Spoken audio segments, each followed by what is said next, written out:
Sir प्रणाम, मैं हूं हिमांशु द्विवेदी और स्वागत है आपका हमारी खास पेशकश चर्चा में। यूं तो चर्चा के लिए विषय बड़ा ही मुफीद था कि राहुल गांधी की ईडी में पूछताछ को लेकर जो कुछ भी बवाल कट रहा है हम उस पर बात करें, पर देश के सम्मुख राहुल गांधी से इतर भी कई ऐसे मसले हैं जिन पर गंभीरता से बात किए जाने की जरूरत है।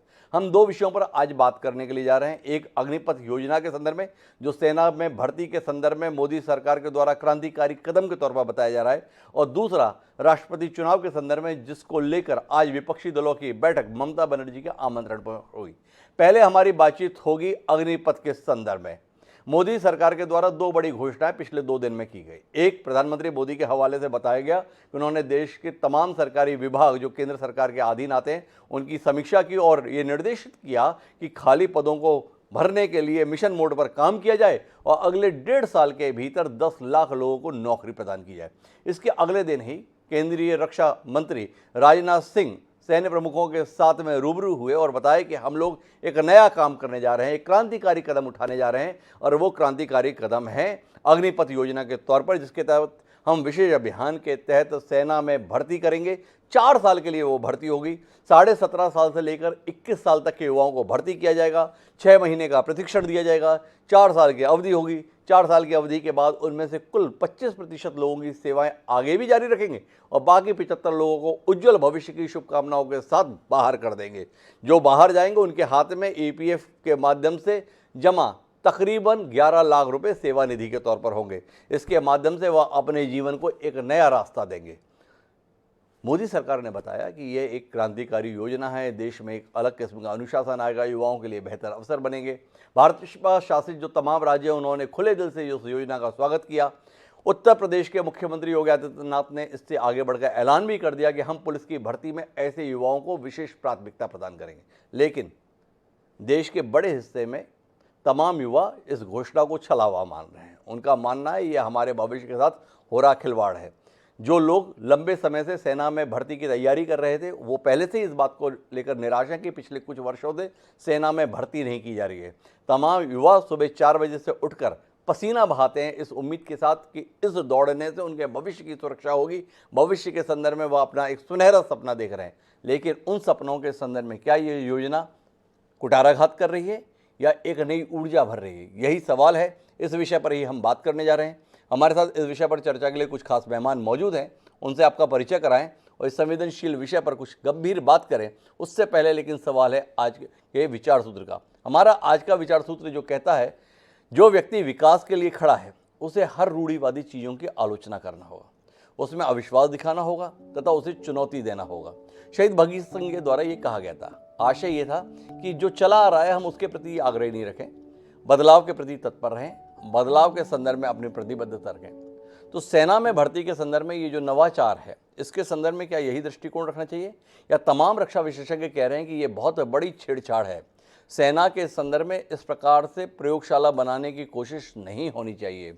सेना को ऑल इंडिया स्तर पर भर्ती करने की कोशिश, उसके रेजिमेंट की जो व्यवस्था चली आ रही है कई दशकों से, सालों से, उसको छिन्न भिन्न करने की कोशिश नहीं करनी चाहिए। इसकी रोशनी में अपनी चर्चा को आगे बढ़ाते हैं। हमारे साथ इस चर्चा का हिस्सा बनने के लिए 3 खास मेहमान हैं। हमारे साथ भारतीय जनता पार्टी के प्रखर नेता पूर्व मंत्री रामविलास शर्मा जी मौजूद हैं। उस हरियाणा से ताल्लुक़ रखते हैं जो सेना में भर्ती के संदर्भ में अपने योगदान के लिए पूरे देश में सराहा जाता है। हमारे साथ में लेफ्टिनेंट जनरल सेवानिवृत्त संजय कुलकर्णी जी हैं जो रक्षा मामलों के विशेषज्ञ हैं, और साथ ही लेफ्टिनेंट कर्नल सेवानिवृत्त जे.एस. सोढ़ी साहब भी हैं जो रक्षा क्षेत्र से जुड़े हुए हैं। आप तीनों का स्वागत है। चर्चा की शुरुआत में संजय कुलकर्णी साहब आपसे करना चाहता हूं। इसलिए करना चाहता हूं क्योंकि बतौर फौजी आपने एक लंबा समय सेना में बिताया है। सरकार जो दावा कर रही है, सरकार जो बता रही है, वो एक तरफ है, विपक्षी दलों की प्रतिक्रिया दूसरी तरफ है। विपक्षी दल कह रहे हैं करना क्या चाह रहे हो? 17.5 साल की उम्र के बच्चों को लोगे, 21 साल तक रखोगे और बाहर का रास्ता दिखा दोगे। जो हथियार चलाने में दक्ष होंगे आगे क्या करेंगे, इसको लेकर सवाल है। भविष्य क्या होगा, इसको लेकर सवाल है। इन सवालों के उत्तर आप जैसे फौजी से अपेक्षित हैं जिसने अपना जीवन इसमें गुजारा है। क्या कहते हैं आप? हिमांशु जी, सबसे पहले तो धन्यवाद।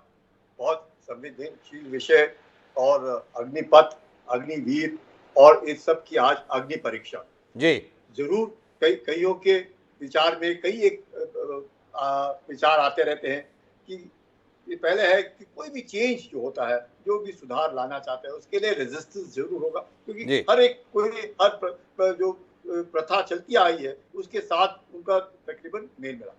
लेकिन अगर हम देखें जो देश में आज जो आर्मी है वो किसके लिए है? देश की सेवा के लिए है। जी टेरिटोरियल इंटेग्रिटी सॉवरेनिटी की बात करते हैं, उसके लिए है क्या?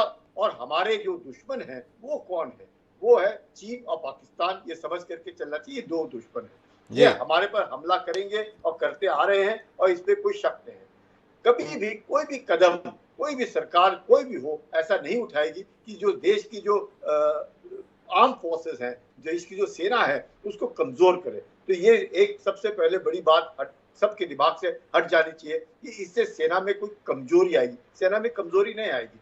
सवाल ये है कि जब हम अग्निपथ में अग्निवीर हैं, जो 75% लोग बाहर जाएंगे, उनको शक हो रहा है कि हम लोगों को 4 साल के लिए फौज के अंदर अग्निवीर बनाया गया और हमें सिपाही नहीं बनाया गया, और सिर्फ 25% लोगों को सिपाही बनाया गया और बाकियों को बाहर निकाल दिया। सवाल ये है कि ये इन्हें शुरू में मालूम है, तब भर्ती होने की प्रक्रिया एक ही है, और वो है ये जो अभी सरकार ने घोषणा की है, इसी के द्वारा भर्ती होगी और कोई दो भर्तियां नहीं होंगी।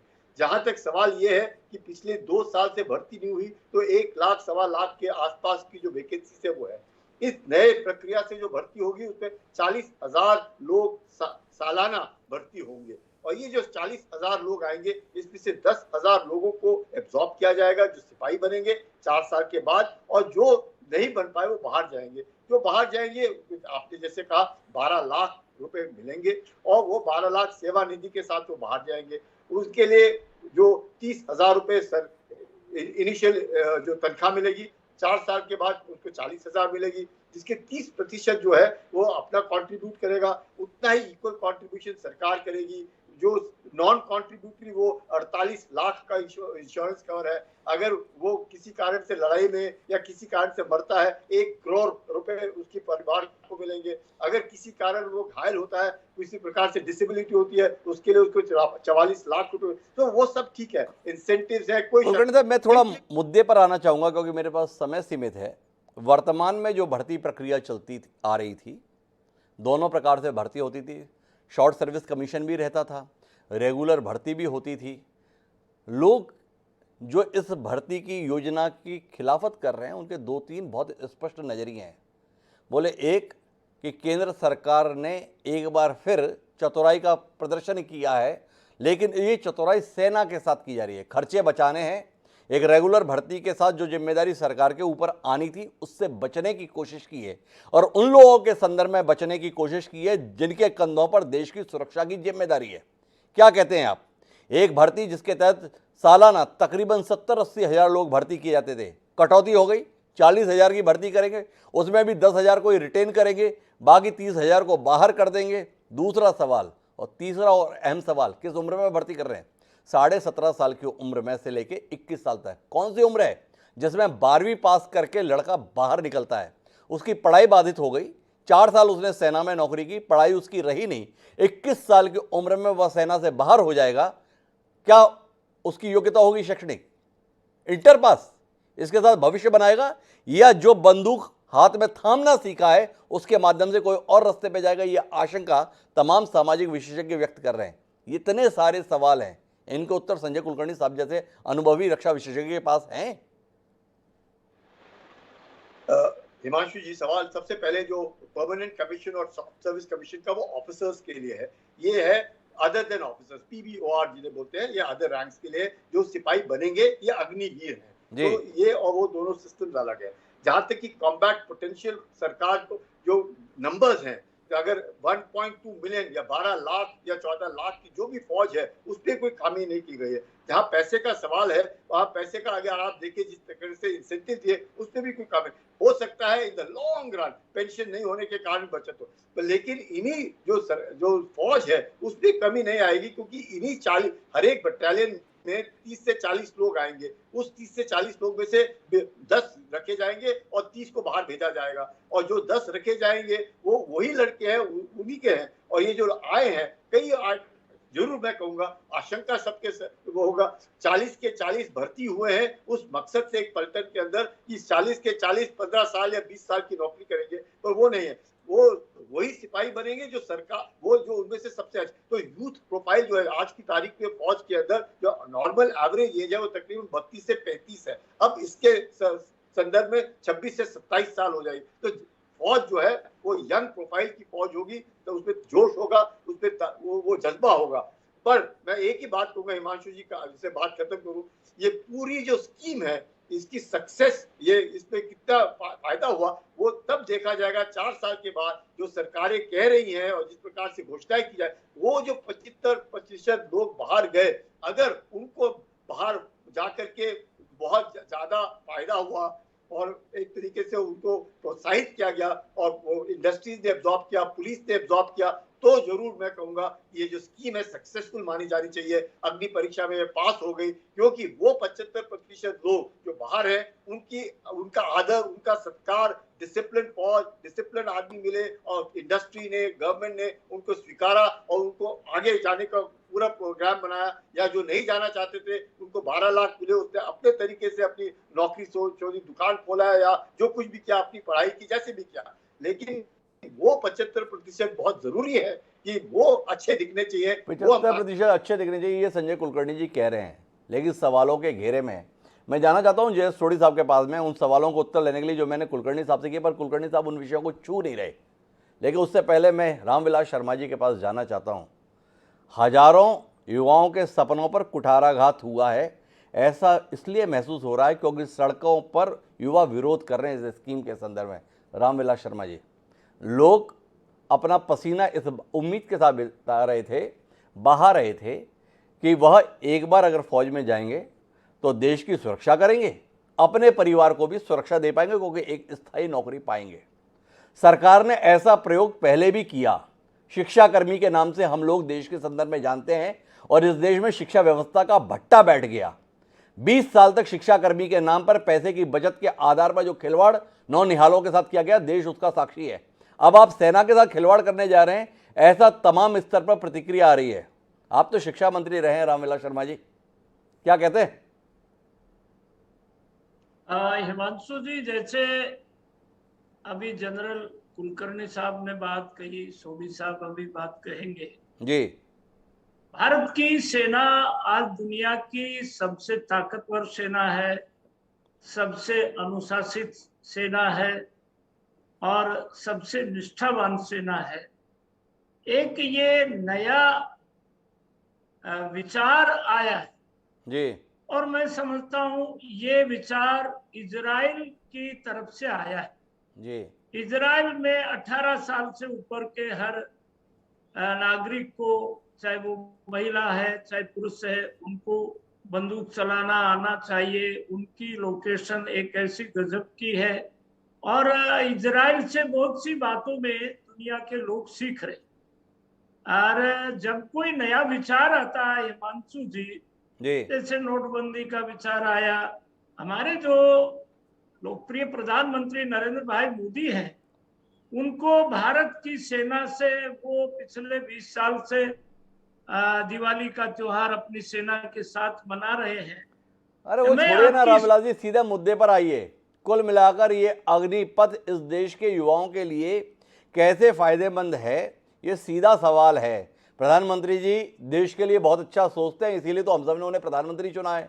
देश के प्रति समर्पित है, इसलिए दो बार प्रधानमंत्री के तौर पर हमने चुना है। भाजपा देश के लिए समर्पित है, इसलिए स्पष्ट बहुमत की सरकार 3 दशक के बाद लगातार 2 बार चुनी गई। ये सब तो हमें पता है।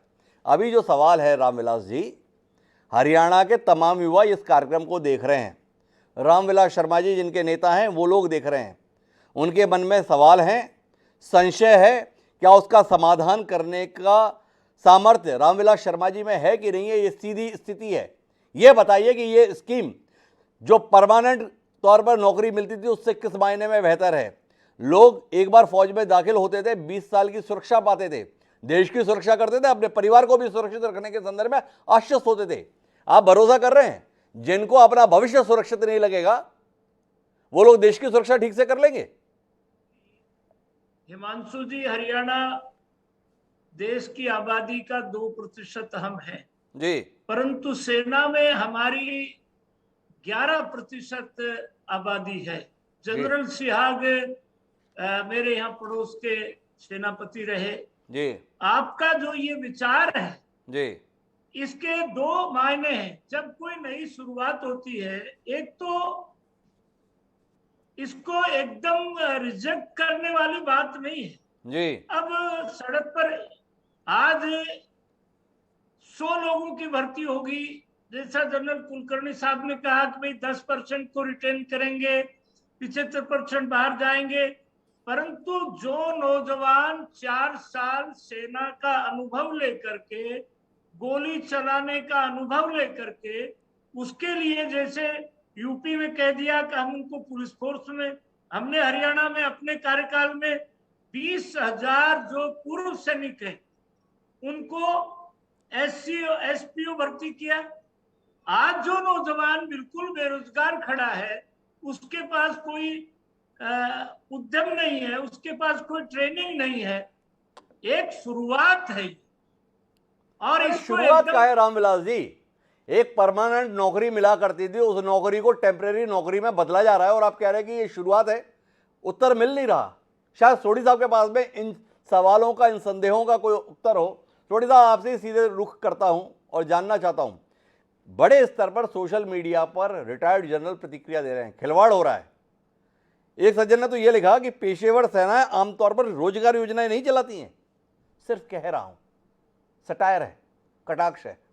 क्या कहते हैं सोढ़ी साहब? देश की सुरक्षा के संदर्भ में ये कोशिश सराहनीय है या इस पर पुनर्विचार होना चाहिए? खिलवाड़ है। जय हिंद हिमांशु जी, ये मेरा सौभाग्य है कि मैं आपके चैनल में हूँ। जी हिमांशु जी, मैं आपका सवाल 2 भाग में जवाब दूंगा।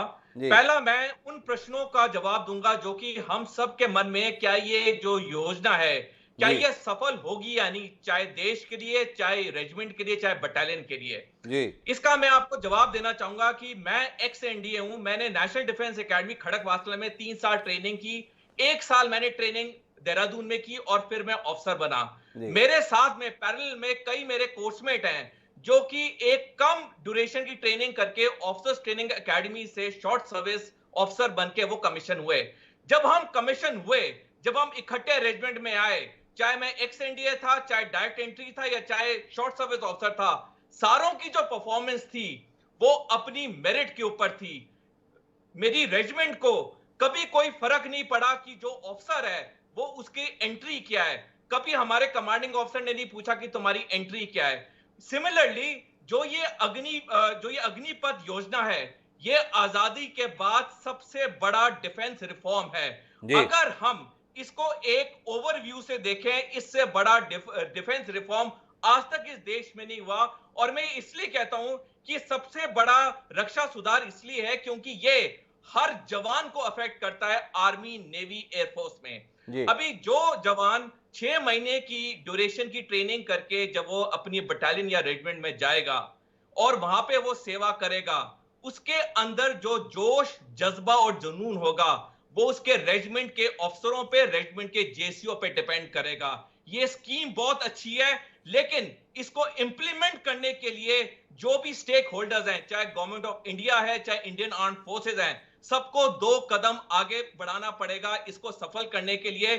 बाकी मुल्कों में ऐसी स्कीम बहुत सफल हुई है, चाहे सिंगापुर है, चाहे नॉर्वे है, चाहे स्वीडन है, चाहे इजराइल है। हमारे देश में भी सफल हो सकती है अगर हमारा एक पॉजिटिव अप्रोच हो, चाहे गवर्नमेंट ऑफ इंडिया की लेवल से, चाहे आर्म फोर्सेस की लेवल से। मैं रोकना चाहूंगा सोढ़ी साहब, आप जिन देशों का उल्लेख इस योजना के संदर्भ में कर रहे हैं उनसे हमारे हालात जुदा हैं।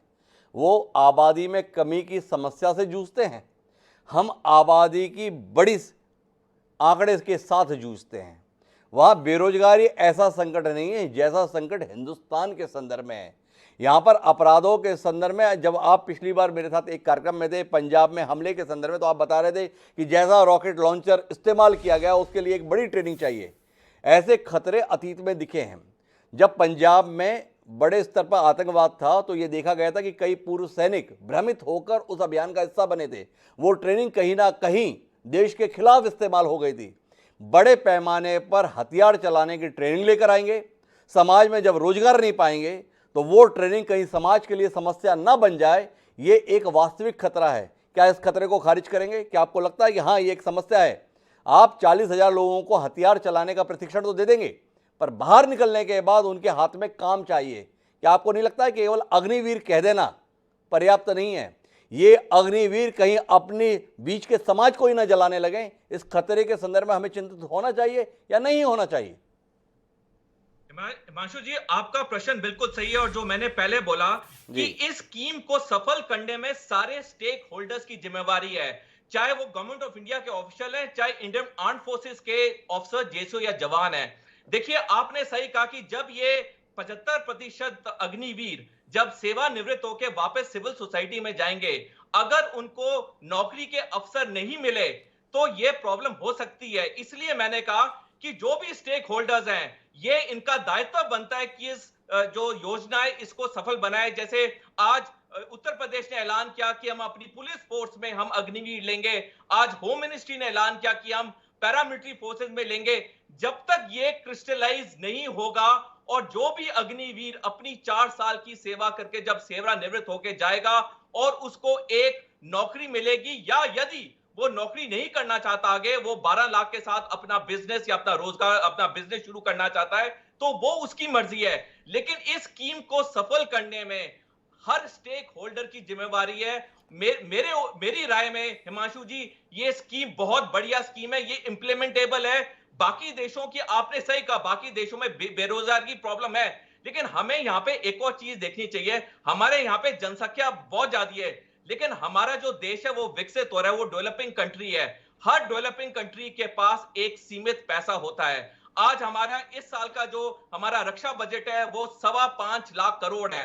अभी उसी 5.25 लाख करोड़ में से हमने अपनी फौजों को मॉडर्नाइज भी करना है, हमने उनको फाइटिंग फिट भी बनाना है। तो सरकार के पास एक सीमित पैसा होता है, क्योंकि सरकार ने सारे वर्गों को देखना है, चाहे इंडियन आर्म फोर्सेस को देखना है, चाहे बाकी लोगों को देखना है। तो पैसा सीमित है देश में, और अगर ये सरकार ने कदम लिया है, ये सोच समझ के लिया है। और मैं थोड़ा मैं कंफ्यूज हो गया। मैं इस कंफ्यूजन को संजय कुलकर्णी जी साहब से दूर करना चाहूंगा। फौज को बेहतर करने के लिए योजना है या पैसे का संकट है, तो कम पैसे के अंतर्गत ही व्यवस्था का जुगाड़ करना है, इसलिए ये योजना है? सवाल खड़ा हो गया, क्योंकि जय सोढ़ी साहब कह रहे हैं 5.5 लाख करोड़ है, अब उसी में काम करना है, मॉडर्नाइजेशन भी करना है, तो क्या करें? वेतन भत्तों में कुछ बचत कर लें, बड़े वेतन भत्ते होते तो उसे बचा लें। दूसरा आपसे सवाल इस बात का है कि आपके पास तो आंकड़ा होगा कि इस देश में जो रक्षा के अंतर्गत भर्ती होती है, ऐसा बताया जाता है तकरीबन 50 से 60 हज़ार जवान हर साल भर्ती किए जाते हैं, ये जरूरत होती है। इस योजना के तहत मात्र 40,000 भर्ती किए जाएंगे, उनमें से 10,000 को रिटेन किया जाएगा। तो है क्या ये? हिमांशु जी, सबसे पहले तो आपका पहला सवाल जो डेमोग्राफिक डिविडेंड है, क्योंकि डेमोग्राफिक डिविडेंड में हमारे यहाँ पे युवक और युवतियां काफी तादाद में है, और उस तादाद को इस्तेमाल करना, अगर आप समझते हैं कि एवरेज एज जवान का 32 से 35 साल है, और इस नई स्कीम के द्वारा एवरेज एज अगर 25 से 26 साल हो जाता है, तो फौज में हम जवान बोल रहे हैं पर वो बुजुर्ग हो माना जाएगा। तो ये बहुत जरूरी है कि एवरेज एज जो है 25 से 26 साल बहुत अच्छा है। जहाँ दूसरा सवाल जो आपका पैसे का सवाल है, पैसा जरूरी नहीं है।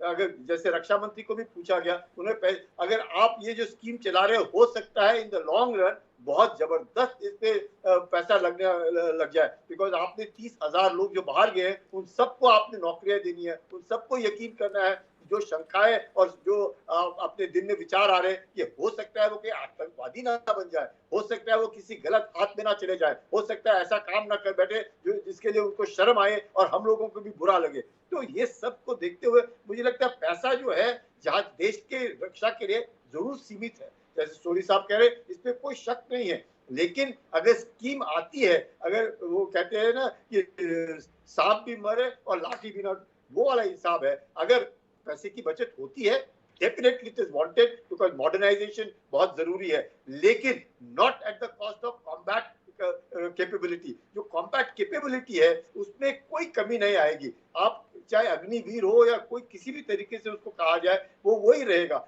क्योंकि जो भी सिपाही आ रहा है पलटन के अंदर उसको वो तो मकसद से आ रहा है ना, उसने तो देश की सेवा करने के लिए आ रहा है। मुझे लगता है अगर वो आज पत्थर मार रहा है तो वो किसी भी काबिलियत में वो है ही नहीं, वो फौज में आने के लायक कुलकर्णी ही साहब, नहीं। मैं थोड़ा रोकना चाहूंगा आपको। ये बात बड़ी बड़ी करने से क्या हम वास्तविकता से मुंह मोड़ लेते हैं? वो आ तो देश की सेवा के लिए रहा है, देश की सेवा के लिए आ रहा है, क्या परिवार की सुरक्षा के लिए नहीं आ रहा? क्या आप वाकई इत्तेफाक रखते हैं इस बात से कि जो भी फौज में आता है वो केवल देश पर मर मिटने के लिए आता है? उसके जहन में अपने परिवार के पालन पोषण का कोई विचार फौज में आने के साथ नहीं होता। वो अपने परिवार को आर्थिक और सामाजिक सुरक्षा देने का मनोभाव नहीं रखता।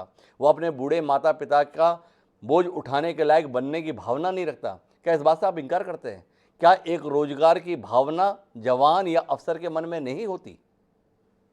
हिमांशु जी, इस पे कोई शक नहीं है। देश सेवा तो ये देश सेवा के साथ साथ ये ऑटोमेटिकली, क्योंकि वो देश की सेवा कर रहा है, वो उसकी भी सेवा देश कर रहा है, उसके परिवार की भी सेवा देश कर रहा है, उसके माता पिता की भी सेवा देश कर रहा है। इस पे कोई शक नहीं है।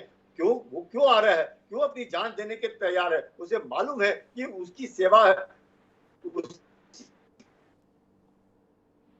उसकी सेवा के संदर्भ में मैं आखिरी टिप्पणी के लिए रामविलास जी आपके पास आना चाहता हूं और कुल मिलाकर जानना चाहता हूं। 17.5 साल से लेकर 21 साल तक के युवाओं को फौज में इस योजना के तहत भर्ती किया जाएगा। पिछली बार भी मैंने पूछा था, ये वो समय है जो पढ़ाई लिखाई का समय होता है।